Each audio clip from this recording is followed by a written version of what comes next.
ዛሬ ወደ ስልጤ ልሰዳችሁ። ይህ ግዙፍ ሐይቅ ስልጤ ነው ቢባል ማን ያምናል?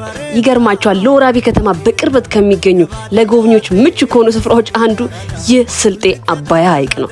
በስልጤ ዞን ከሚገኙ የቱሪዝም መስህቦች ውስጥ ይህ ግዙፍ ሐይቅ አንዱ ነው።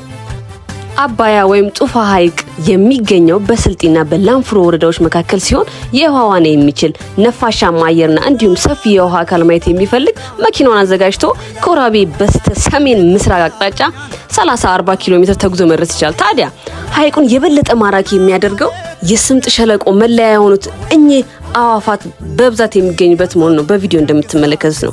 እንዲሁም ወደ ስፍራ ስትመጡ እንዳያችሁት በጀልባ ሽርሽር ማድረግ ትችላላችሁ። አሳ ትመገባላችሁ። ታዲያ መንፈሳችሁን ታድሳላችሁ። ምን ጠብቃላችሁ? ይምጡ፣ ስልጤን ይጎብኙ። ቪዚት ስልጤ፣ ቪዚት ስልጤ አባያ ሐይቅ።